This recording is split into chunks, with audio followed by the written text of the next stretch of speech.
Whoa, battery in this has exploded. Just noticed something. This is a battery. Check out the thickness of that. That's one fat bat.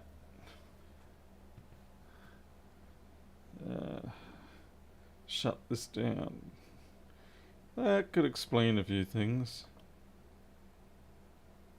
Let's say we've got the tension. Interesting, the resolution's wrong too. Ew, glasses are disgusting. It's almost like I've sneezed all over them or something.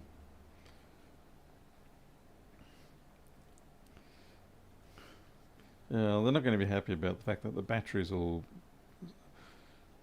puffed up like that. Oh, well. Can't help rotten HP luck.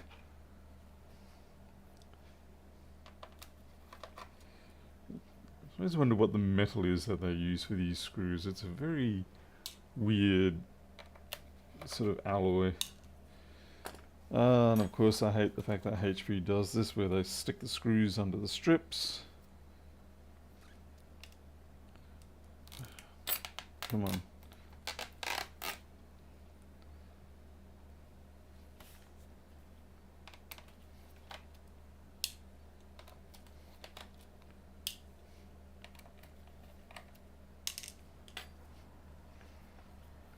I find I have to stick the strips back down, otherwise what happens is that they tend to elongate, or more often than not they elongate, and then you end up with this excessively long strip. You gotta be careful taking them off, because that's where a lot of the elongation can occur when you stretch it.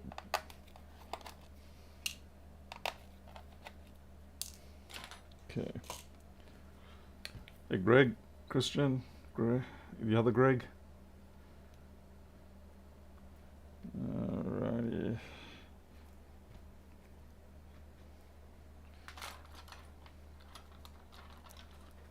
Let's get this thing split open. Gotta find its weak point.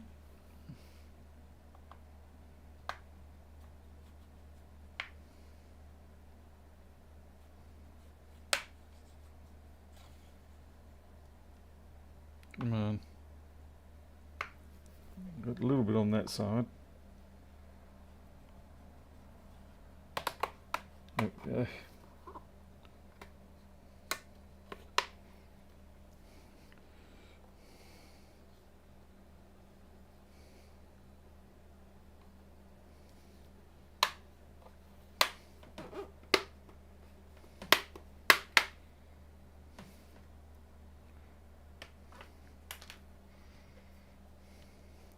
Corners are holding fast.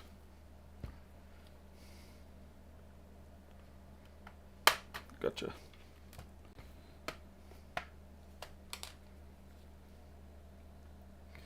And then it's a wiggle game. I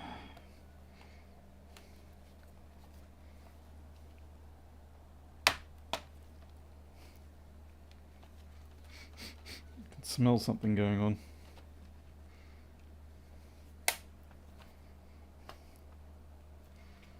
Hopefully it's not the battery decided, hey, you've let me free, now I'll burn in glory. And I'm like, ah! Okay, what's going on down here? Definitely the battery's activated the airbags.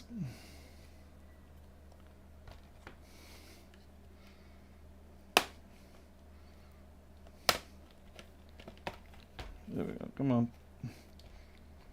There you go. Jeez, takes some convincing.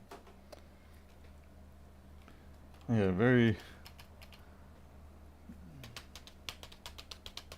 I get into trouble if I do that. Alright, so we've got the display cable here. It doesn't look like it's distorted. Oh yeah, the display glitches on this, so we could still have issues in the display assembly itself. Battery is obviously wrecked with a KT. Can't disconnect it until I actually unscrew it.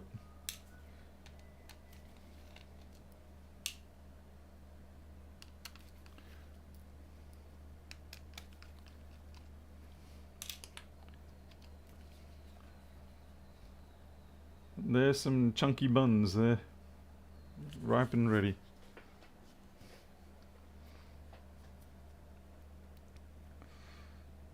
Hmm. 512 gig SSD.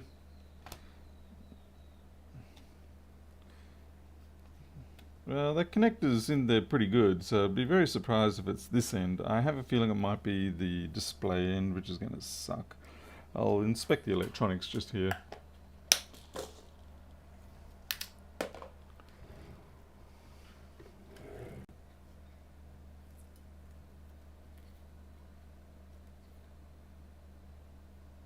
Soldering is pretty subpar, but you expect that.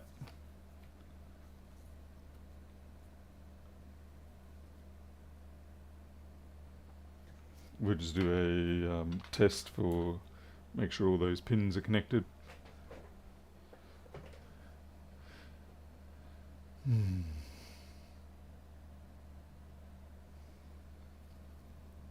Although they do look pretty good to me.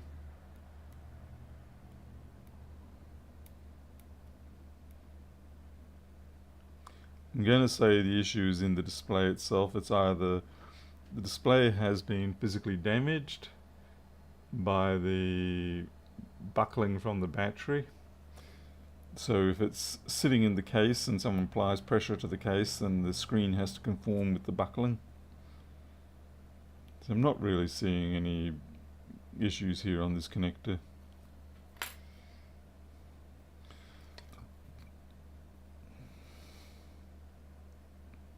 Everything looks nice and clean.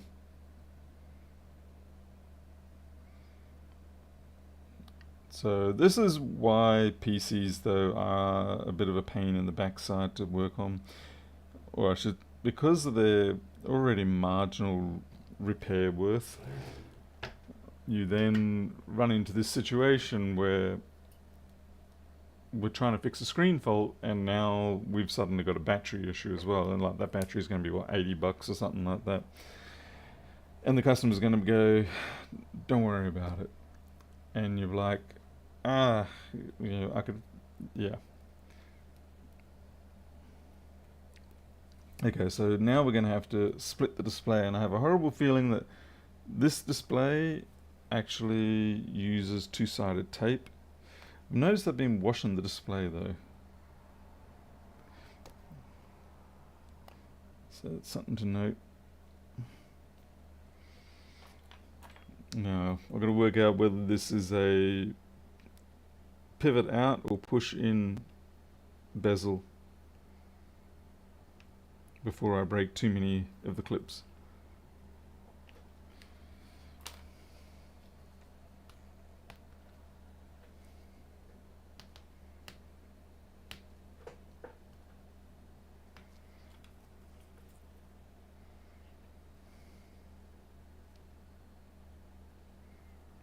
Just feeling my way through. I have a feeling the clutch cover is going to have to come off too. That's going to be annoying.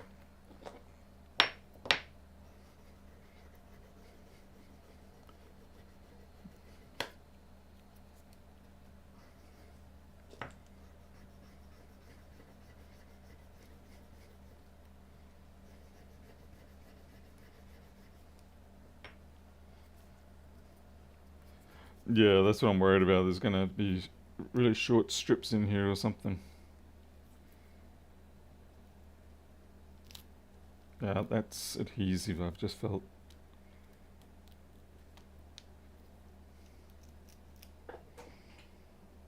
Yuck.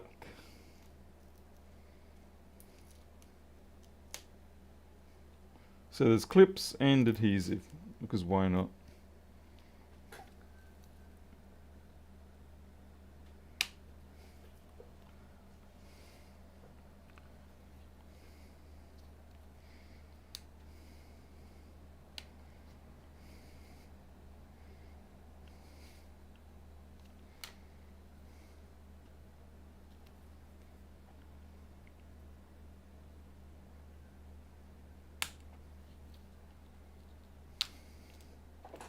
Which way are you little buggers going?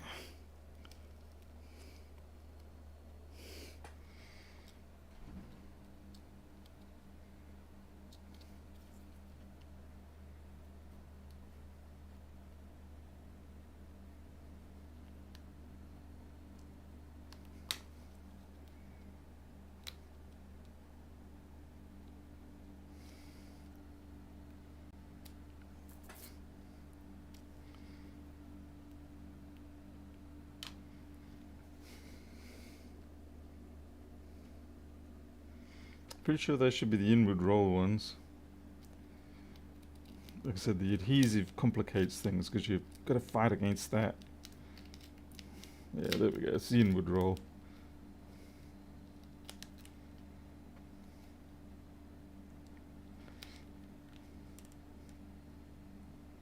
Until you get to this point.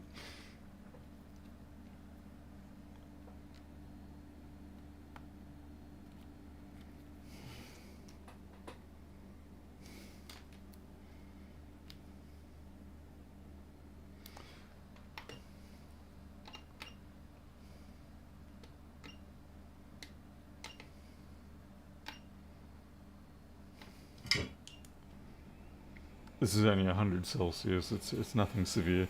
Just trying to get that adhesive to soften up a little bit. Not much.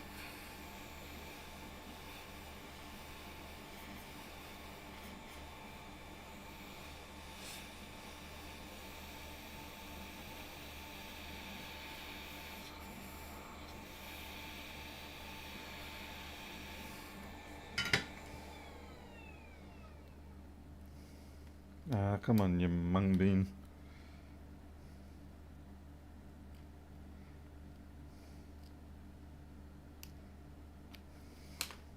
It's got a clip there, but it... I don't know what it's doing.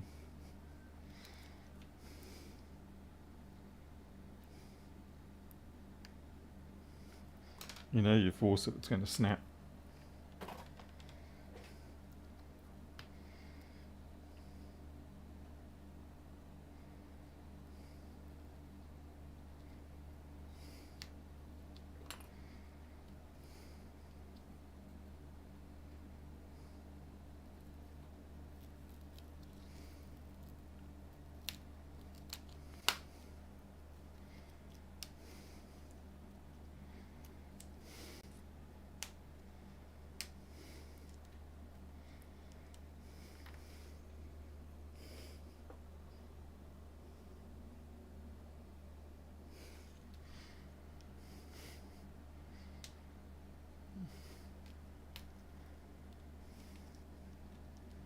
What the hell?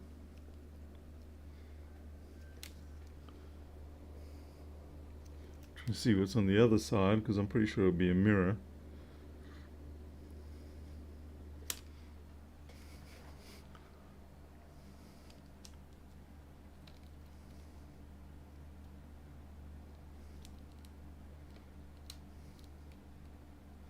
Ah, there's one stubborn thing.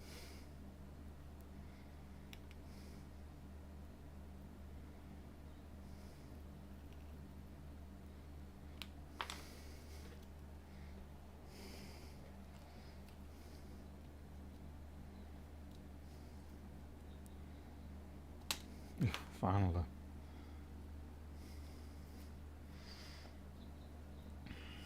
And yeah, I think that's a pull strip. Oh, it's worse than pull strip. It's just... And it's on the... looks like it might be on the Wi-Fi antenna too. Fantastic.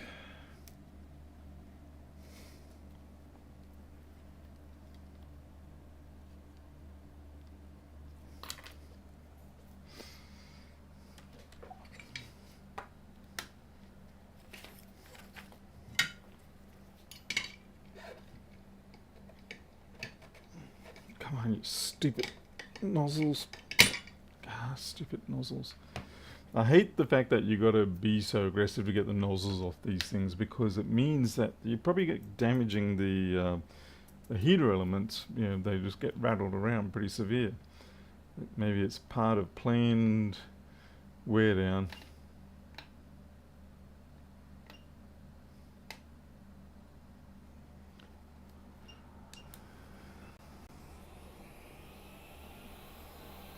Anyway, got to be careful. Don't want to risk melting that bezel. The LCD will take a lot, but the bezel won't.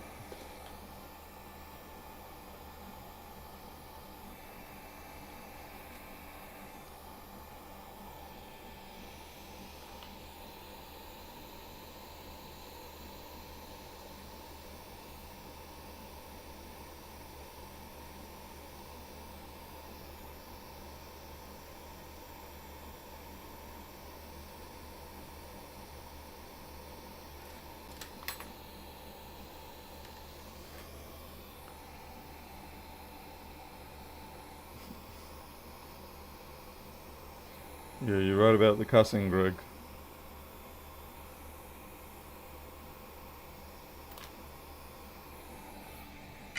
Usually if you can get it started, it's not so bad. Getting it started's half the fun.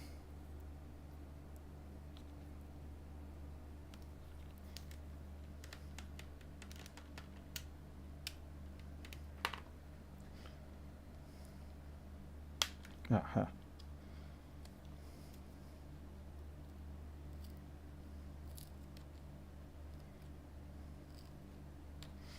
And then it can't make up its mind whether it wants to be on the bezel or on the display. Yeah, cross-armed activity here.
I'm not sure if I've got to remove the clutch cover or not, but you can usually slip them out without removing the clutch covers.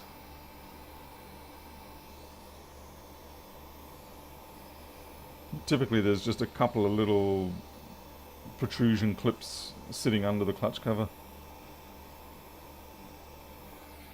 I mean, I could be wrong on this display, but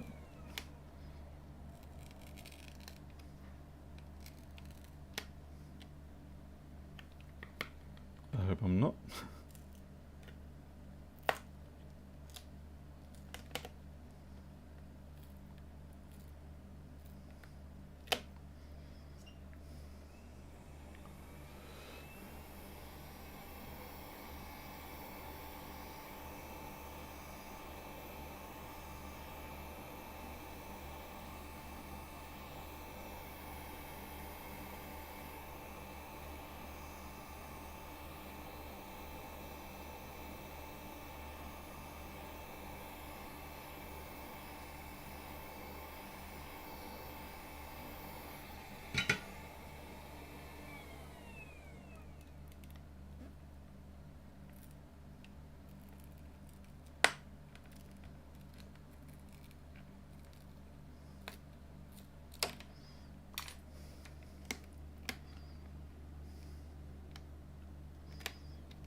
Can't see for... Ah, damn it, yeah, this one says you gotta remove the clutch cover. Damn it. I was kind of hoping it'd just be a simpler one. Which means the goddamn thing has to actually come off. Well, Maybe there are quicker ways of doing it if you've done a few, but in this case, I suspect I have to remove the entire damned display.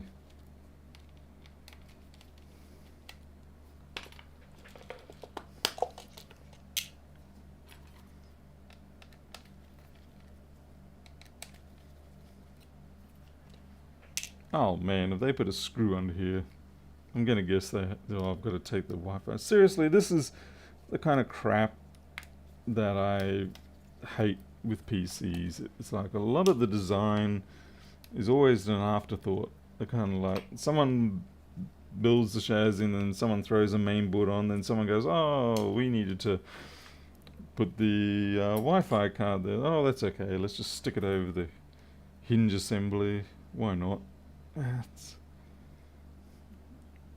There's very little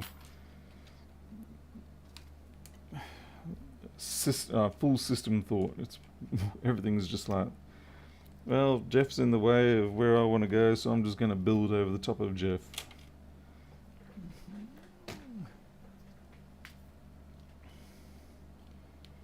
Okay, let's see. Which technique are we using today?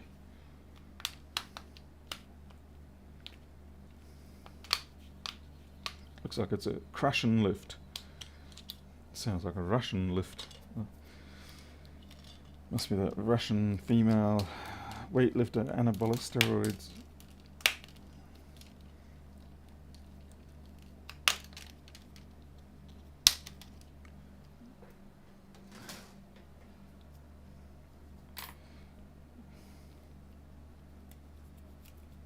A little bit of damage on the side here. Just took the fold over film that they have. We're still not actually any closer to getting an answer, and it looks like, in spite of the fact that they've got screws here, those screws only hold the stiffener frame. It doesn't actually hold the display. You have to take the tape out. And this does not look like pleasant tape to take out. Let's see how we go.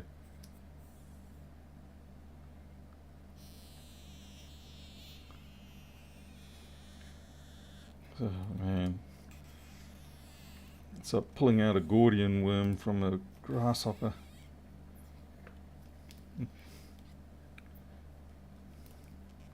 If you don't know what a Gordian worm is, or horsehair worm is, probably best not to check.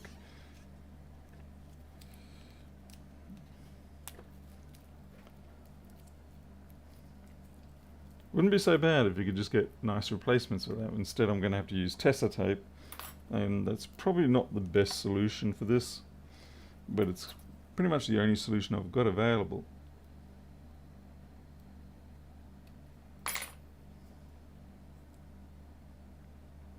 At least this doesn't seem to snap too easily. Hopefully I don't regret saying that.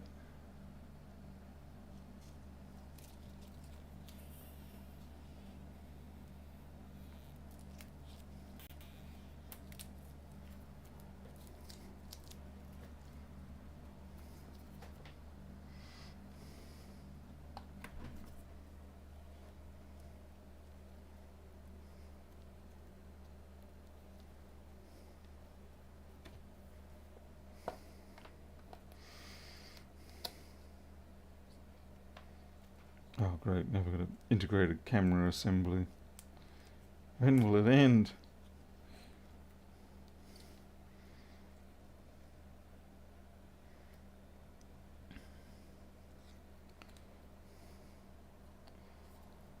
The trick here is I've actually got to flip it over so I can check to see the hinges are in the way. Oh, no. How about this?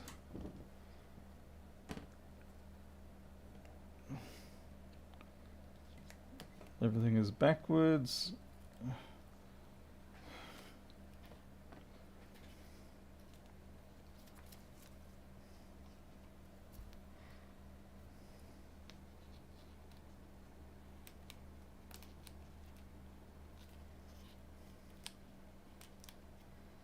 So the problem I have is that I'm worried that the tension of this just in itself will make it pull apart before I even get to inspect to see if it actually is the fault.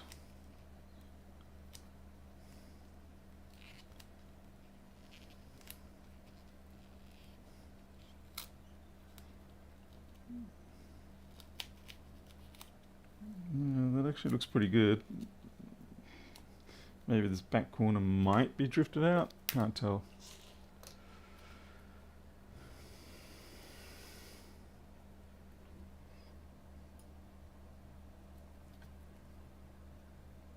No, the shark's teeth are in. This could be just a bad panel in the end.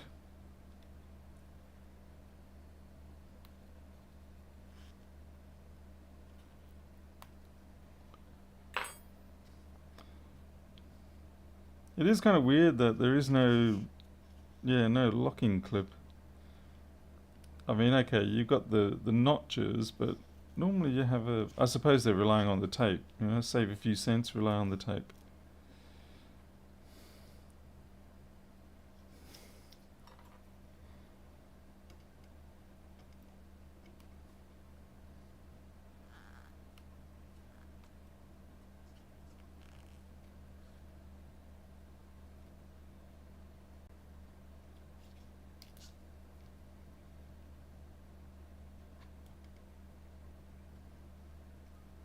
Get back here.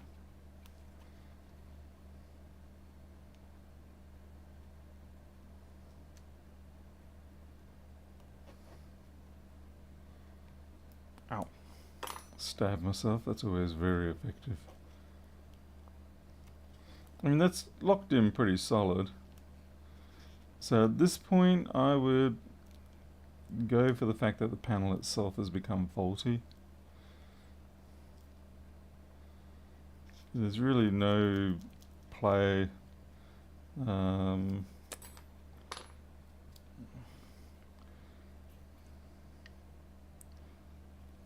if I can heat up the adhesive and get it to lift a little bit.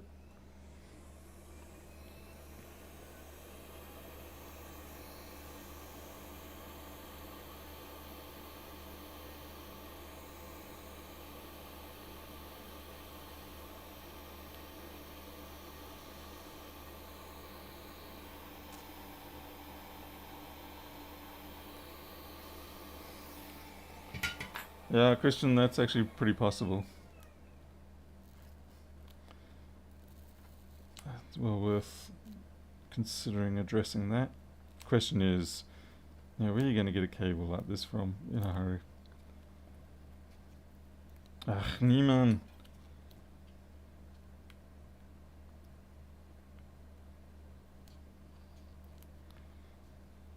Anyone who bitches and complains about the fact that Apple are hard to repair and stuff like that really need to spend a few days, weeks, whatever, dealing with these sort of machines. The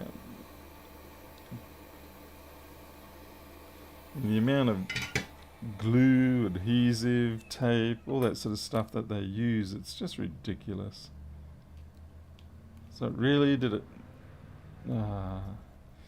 could it have hurt you to spend 2 cents extra to have a retaining clip on the LVDS connector rather than this? Yeah, that looks pretty damn clean, except now I've mussed up the foil, which I'm not happy about. Damn it.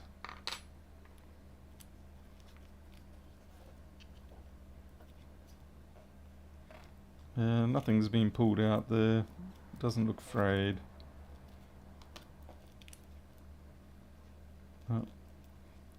Definitely cannot complain about that.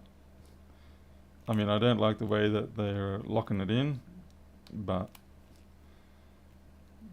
that aside, it's fine.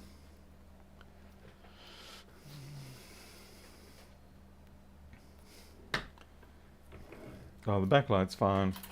It's the display glitches, as in it kind kind of like a bad data cable, which yeah could easily be this.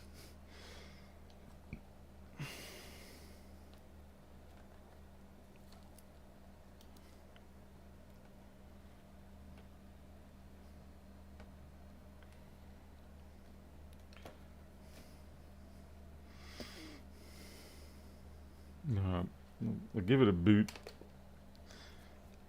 Let's see what it's doing now. Let's see if we can sort of like find the weak point in the cable if there is one. Bloody hell, that was sharp.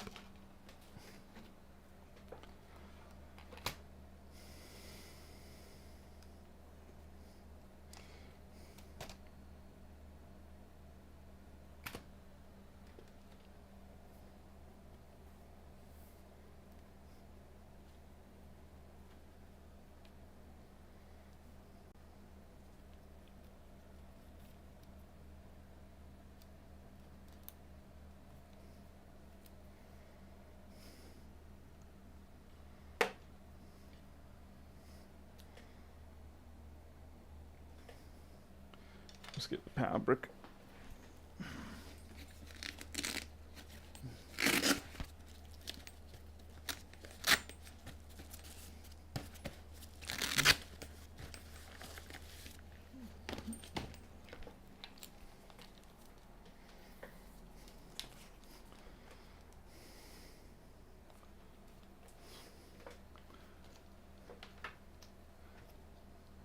See you later, Greg Foster.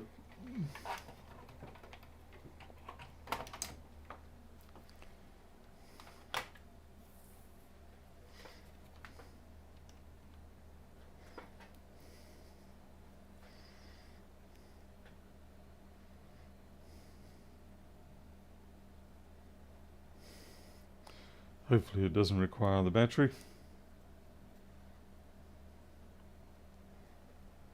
Ah, buttons down the other end.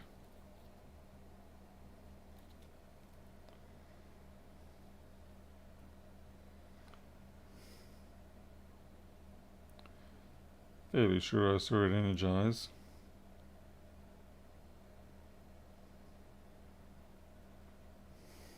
Oh yeah, fan spinning.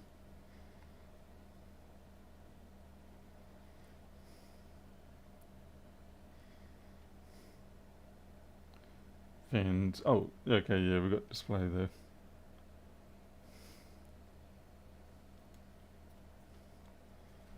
Hilariously, it is not glitching. Perfect.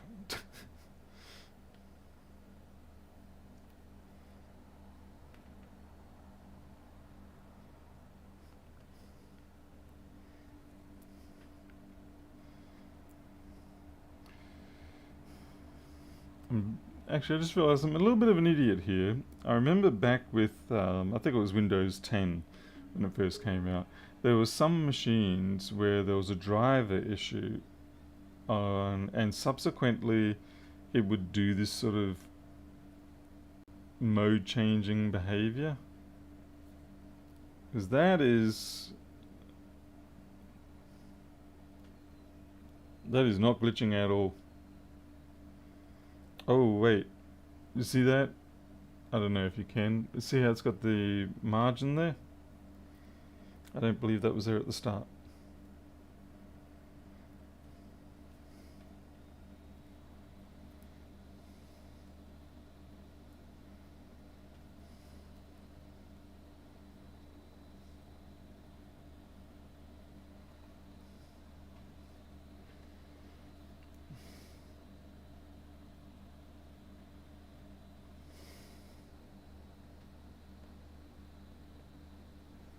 Let's see, we get ourselves a mouse.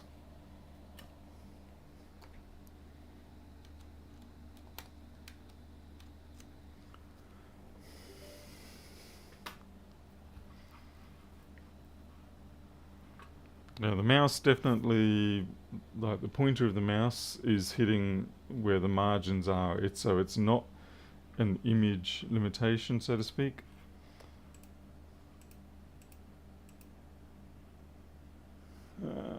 Crap, now I need a keyboard.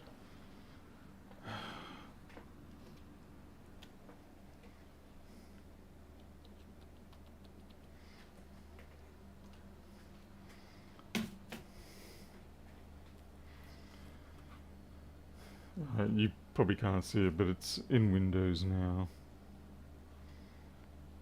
I have a feeling. What are we? Yeah, we're in Windows 11, so I have a feeling this actually might have just been a goddamn driver issue.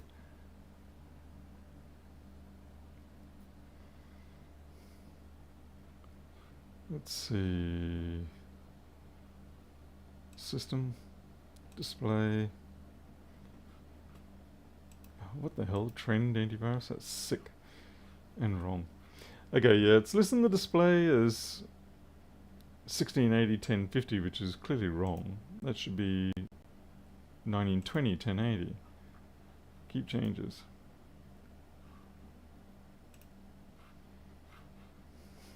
Okay, now it's running 1920.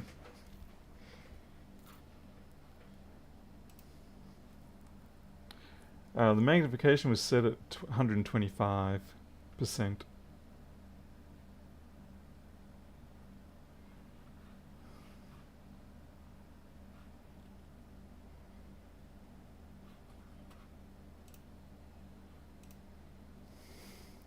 But the behavior I was seeing, it could still be driver related because it would every now and then you'd like get blank out and then one little line would appear across the top just for a split second and then it would come back.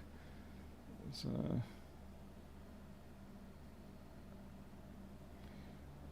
this definitely doesn't feel like it's physically misbehaving at this point.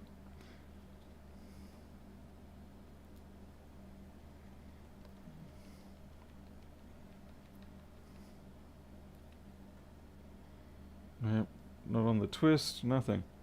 Let's do the twist. Oh, wait, did I just see something then?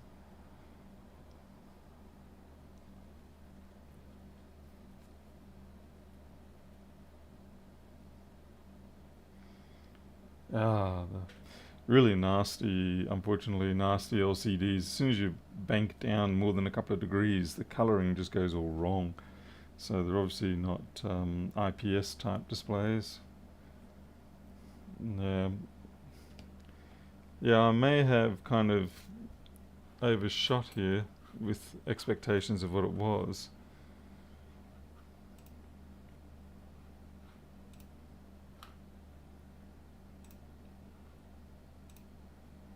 We'll just restart it.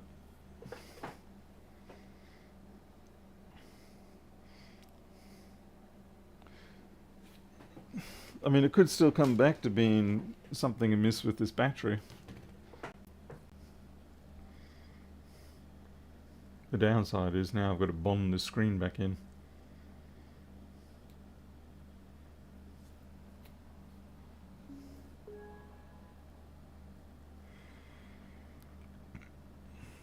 Yeah, that looks fine.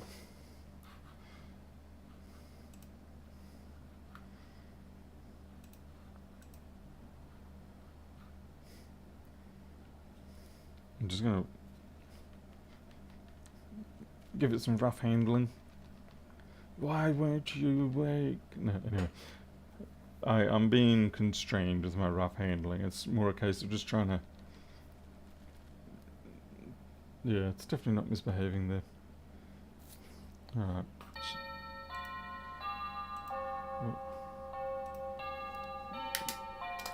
I'll be right back.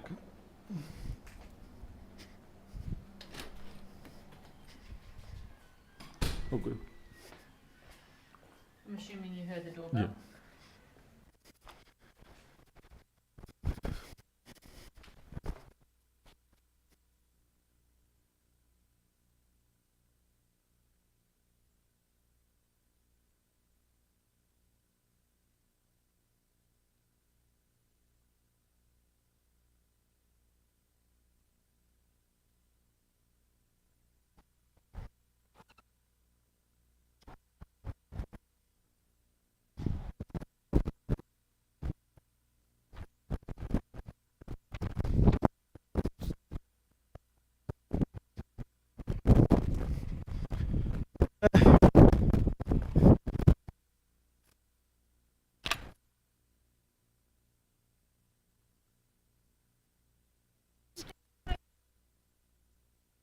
Just let me know if you'll get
Okie dokie. Well, let's get this back together.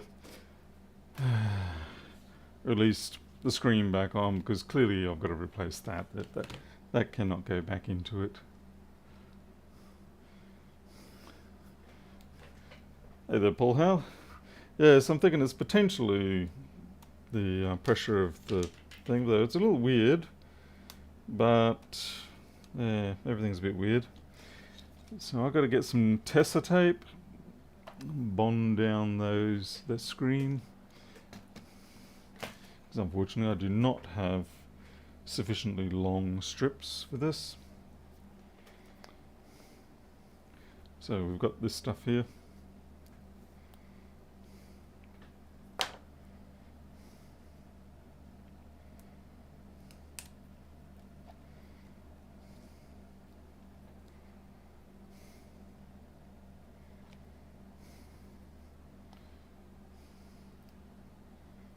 Oh, I just realised I've got to put that mesh tape back onto the back.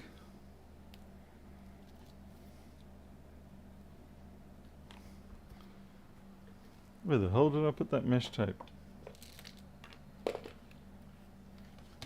Oh, it's right there on the screen, Paul. Duh.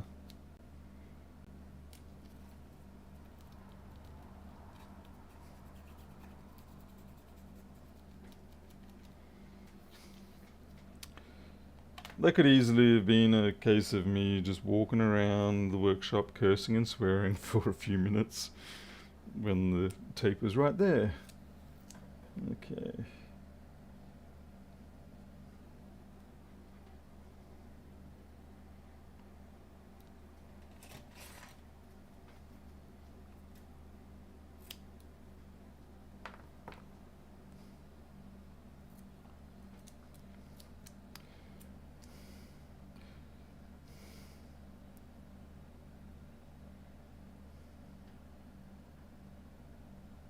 God, I hate doing this.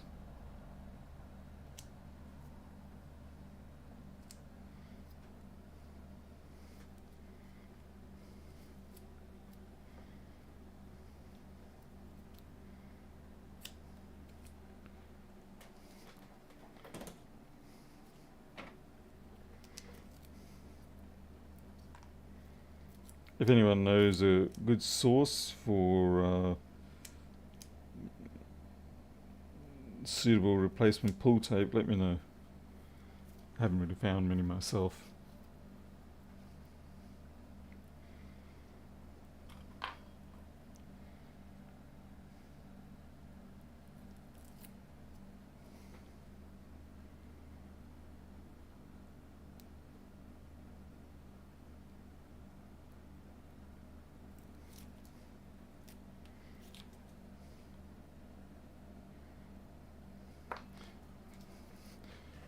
It'd be nice, like, if you can get like the iPhone stuff, the iPhone battery stuff. Okay, make sure I don't put a twist in this display.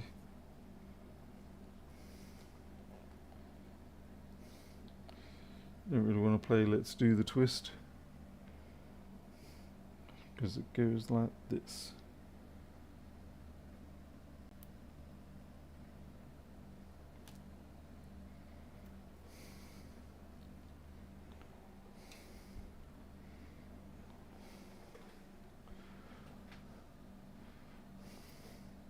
I'm not even going to actually press down on that, I'm just let it be.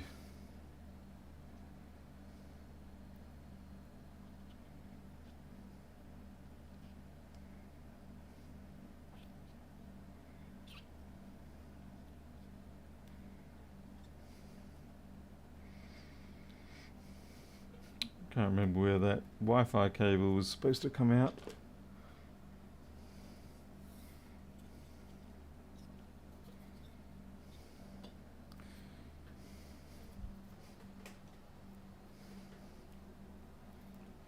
Did I hook up the camera? The camera never got disconnected.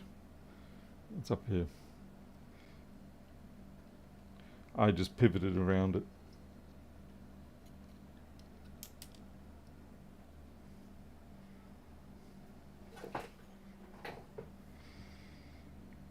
I have a feeling that that Wi-Fi cable didn't actually get channeled through here at all. I have a feeling it's just going to be doing that.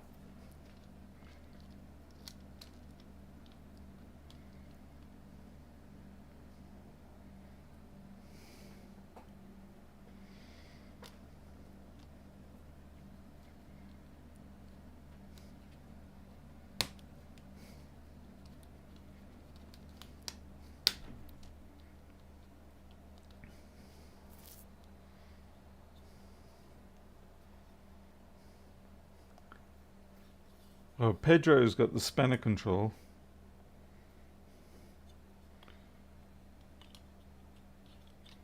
Besides, with everybody knowing everybody, does anyone really need a spanner?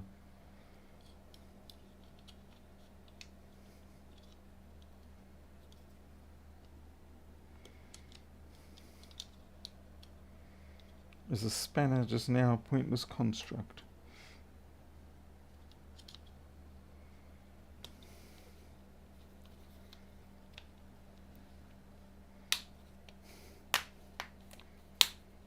Oh wow, that's rare. That is rare. That is rare to have the clutch cover just click back where it's supposed to. It's so rare. Normally it's a real fight and it never feels right. Feels like you've just kind of half mashed on there.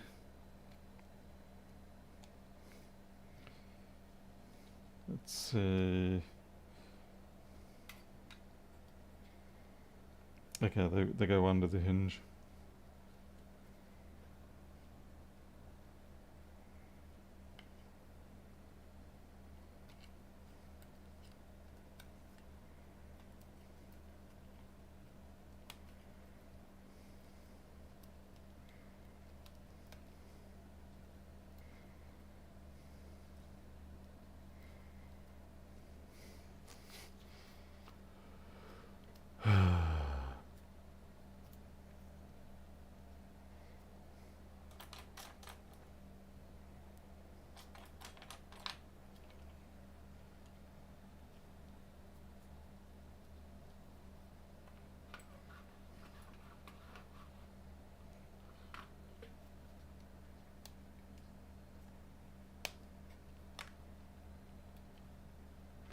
The MC RAMs.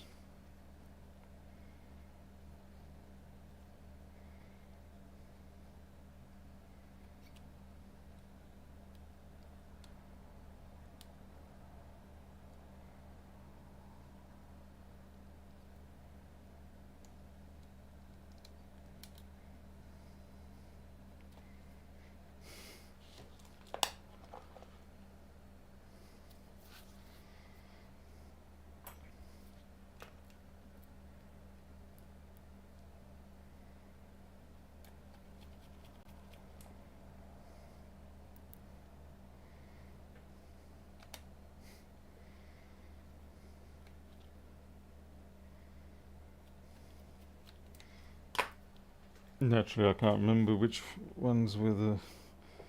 Okay, so that one and so that one and that one. How many times have you put back a laptop assembly only to find that you end up putting a screw in the place where it actually comes through via the bottom plate, and then you have to take it all off again just so you can take that screw out so it can come in through the bottom plate how it's supposed to. I know I've done it a few times. Particularly on like some of the Toshibas, you end up with a lot of screws going through the board, but you weren't quite sure which ones were for the chassis or not. Alright, let's put the Wi-Fi back on. Nope, not that orientation pole. That one.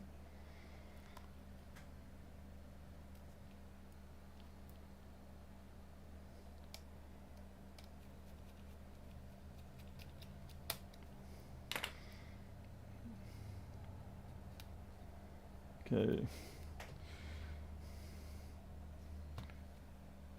Have I got one screw missing here? Yeah, I have.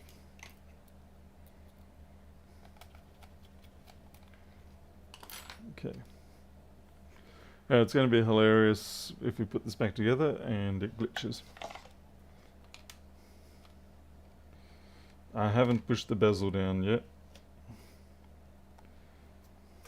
I wanted to at least give it a test with the screen reinstalled before I try the bezel.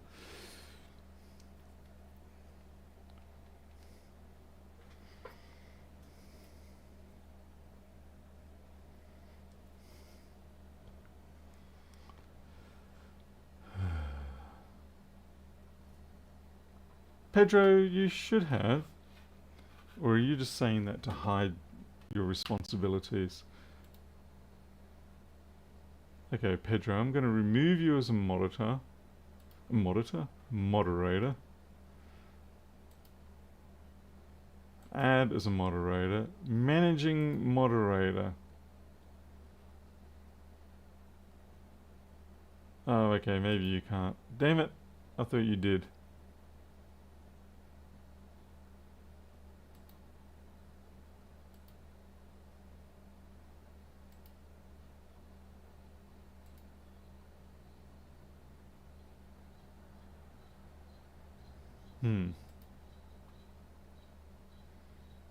You people are wasting my time.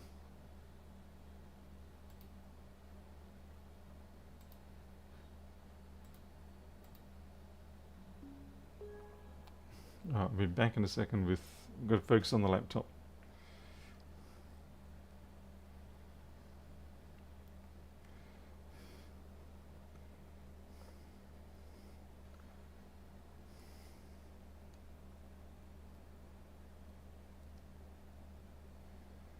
Yeah, it seems fine now. So I don't know. Yeah, maybe it was the pressure from the battery. Maybe it was a cable glitching issue. Yeah, maybe there was some sort of corrosion or mismatch on the pins, and now that we've shuffled it around, it's working.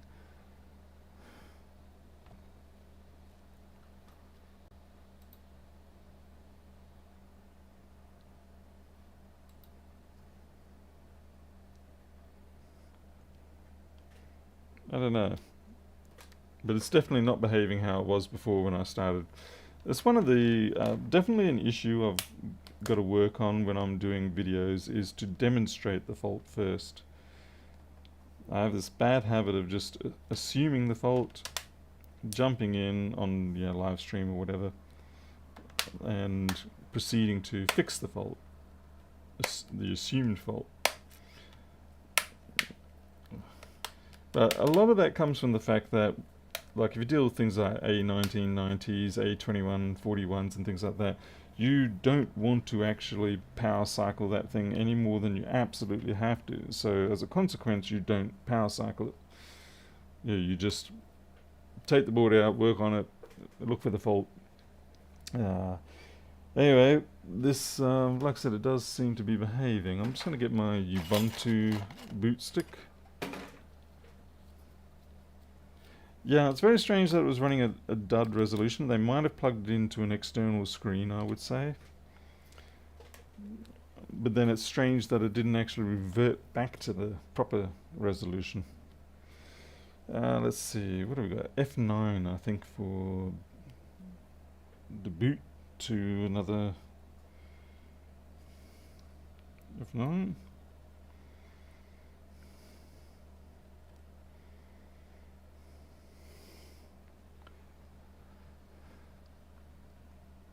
Yeah, Paul, I just haven't gotten around to everybody yet. I need to focus on this. I'll be there in a second.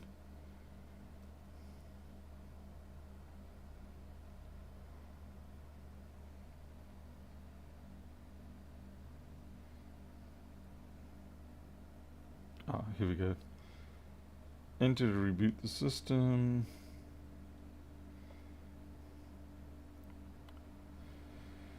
Come on. Give me my F9 option. Yay, here we go, F9.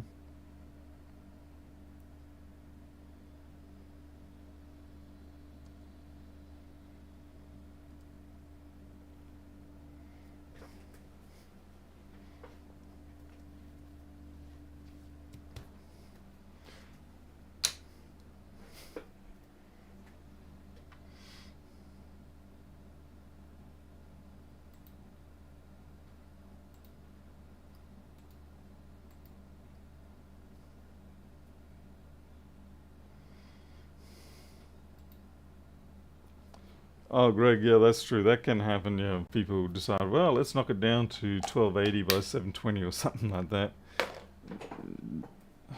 Oh, that's kind of creepy.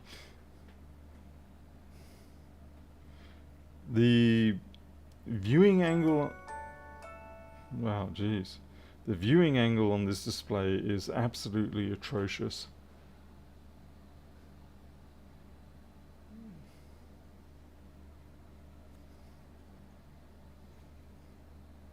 So we can get some brightness into it. Oh, that kind of helps. Maximum brightness. Unlimited power.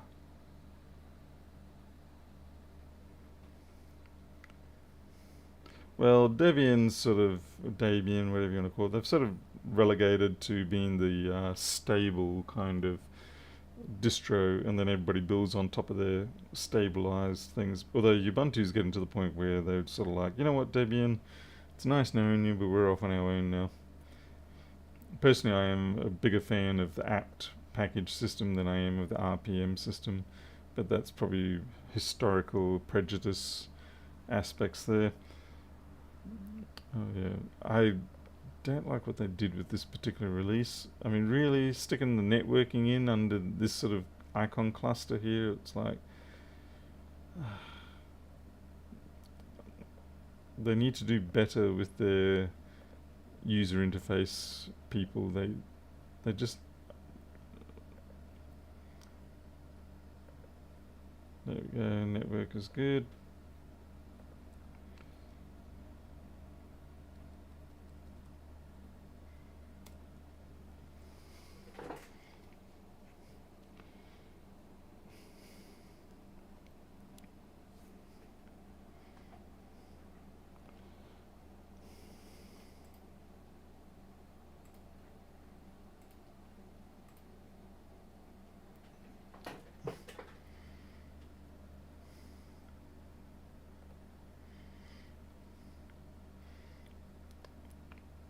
My personal preference of package system is though more like what FreeBSD has, where you basically build as you go in most cases. But it's a little bit unrealistic on a lot of these. And Ubuntu sort of standardized enough things now that, and Linux has standardized quite a bit more since those early days. So we can sort of get away with static packaging now. When I say static, I mean pre-compiled. We don't want to all Gen 2 the hell out of each other. Alright.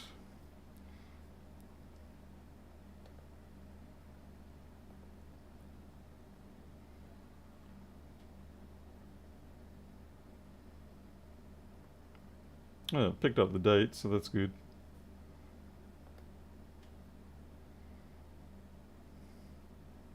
Interesting. It's not coming up with any initial suggestions.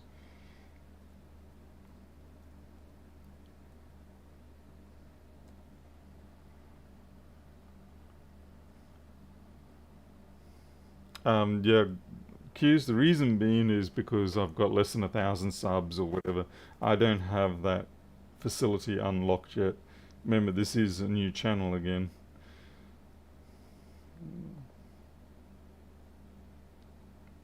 Firefox crashed. Brilliant. Yeah. Welcome to Linux. Welcome to Firefox. Oh well. Anyway, look, that's not misbehaving anymore. So yeah, it's a bit of a tough call between the true cause of this one. It could have been, and this is my fault. I should have um, done the diagnosis process, the testing process in a way where it didn't leave us in an ambiguous situation. But yeah, it's working now, so that's good. It doesn't seem to be glitching. We do need a new battery. What is this? H2O3XL. Oh man. It's probably going to be another one of these $100 batteries.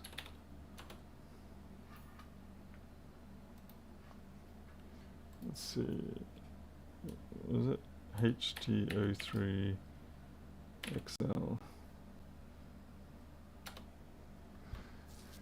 Uh, hmm. So 67, so call it 100, yeah. Yeah, by the time it gets here and GST is paid and everything else. So overall, yeah, $150, $160 repair job. And I'm sort of cutting myself a little short there in terms of the hourly rate. But part of that fault is the fact that I didn't, I've probably wasted some time here. When you waste time, you can't because of your mistakes, you can't really charge the customer for your own incompetence. Although a lot of places do, but I try my best not to. I try to at least be somewhat competent in my billing. Send them, yeah, but that's intensely puffed up. Yeah. Oh, speaking of which, I was just feeling how hard that is. Speaking of hard things, micro sort of a little bit funny, off-colory sort of today. Oh, let me see if this. I'm just going to check something here. Does this Logicam work? Oh man. Hello everybody. Yeah, Micro wasn't 100% this morning, and he's been a little bit funny the last couple of days. And I thought he was feeling very hot in temperature, and he was hiding under the bed when he was meant to be getting his insulin shot. Just everything seemed a bit weird. So he took him down to the vet, and they're all like, "No, he's fine." Yeah, well, at least they say he's fine. They can't, which means they can't find a smoking gun fault with him. But I have to get some new insulin, so at least now he's been to the clinic, so I can get the prescription written up. And we got them to check the lump that Micro has. And this is where the hard thing is. They're sort of saying, "Oh, it feels really quite hard. We think it's probably scar tissue or something like that." And so hopefully that's all it is. We'll just obviously monitor it, make sure it doesn't morph and change into other things, because that it could be. You feel a lump and you worry, of course, naturally. I don't know how long it's been there, but I've been aware of it for about 6 weeks now, and it hasn't really changed or anything like that. It's just kind of like sort of just below his rib cage. It's a little, probably the size of a baked bean, maybe. Yeah, but what do they call them? Navy bean. Anyway, we'll have to just see how he goes. Obviously, we fret about it because of the fact that he is diabetic, which is another thing we fret about, because we feel right now he's developing cataracts because of the fact that he's got diabetes. And we try so hard to manage everything, but things still slip, and he gets into the biscuits. His blood sugar gets probably a bit high. It's quite a task, and we feel like at times that we're not doing a good enough job there, and we're kind of costing him quality time.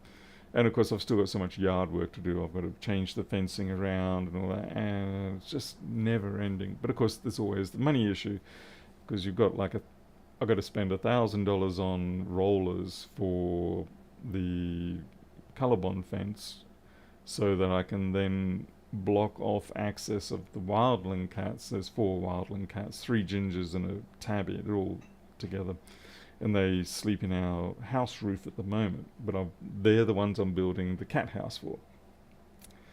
But before I block them out of the house, I've got to get them used to the new cat house, and before I can get them used to the cat house, I've got to make sure that the fence stops the stray cat from jumping in to harass them. So it's this great big, it's like a hole in the bucket syndrome. Everything seems to depend on everything else, and then it all loops back to the fact that there's so much worry and time and money being invested that I don't get around to doing my work enough to make more money, to make things easier. So it's a real hole in the bucket syndrome.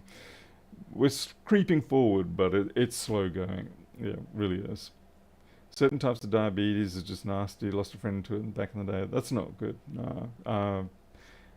Micro basically needs 2 shots a day of 3 units of insulin, and that keeps him under control. But I feel like he's it's not under control enough, and we want to be able to get his diet to be better. So mostly, almost no carbohydrates in the diet, mostly just meat. But that is difficult to get good options for him, and of course, he yearns for biscuits, but we can't give him them. He sneaks them in plenty of times. So anyway, I am out of here. Thanks all for watching, and showing my face for a rare change. Might not do that the next time. Guess we'll see. You'll take care. Thanks again, and I'll see you all later.